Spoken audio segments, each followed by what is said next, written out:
ঘরে কেউ কাঁঠাল খায় না, তাই দুই বন্ধু মিলে একটা কাঁঠাল কিনলাম। ঠিক হলো যে যে যতটা কুয়া খাবে সেই হিসাবে দাম দিতে হবে। হিসাব রাখার জন্য যার যার খাওয়া কুয়াগুলোর বিচি পাশে রেখে দিতে হবে। পরে ওইগুলি গুনে গুনে দাম ধার্য হবে। আমি যাতে দাম কম দিতে হয় তার জন্য কিছু কুয়া বিচি সয়েত গিলে ফেলেছিলাম। রাতে অসম্ভব পেটে ব্যথা শুরু করলো।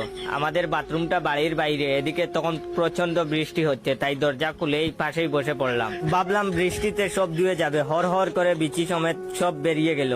কষ্ট থেকে নিস্তার পেয়ে আবার শুয়ে পড়লাম। পরের দিন রবিবার, বাজার করে ক্লাবে আড্ডা মারতে চলে গেলাম। দুপুরে খাওয়ার সময় মাংস, ডাল, কাঁঠালের বিচির তরকারি বেশ জমিয়ে খেলাম। খেয়ে উঠে একটা সিগারেট খেতে খেতে গিন্নিকে বললাম, তরকারি তো সেই স্বাদ, কিন্তু কাঁঠালের বিচি খেয়ে দিল। গিন্নি বলল, আর বইল না।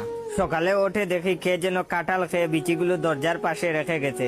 সেইগুলো ভালো করে ধুয়ে রান্না করেছি। তারপর থেকে আমার দুদিন ধরে শুধু বমি হয়েছে।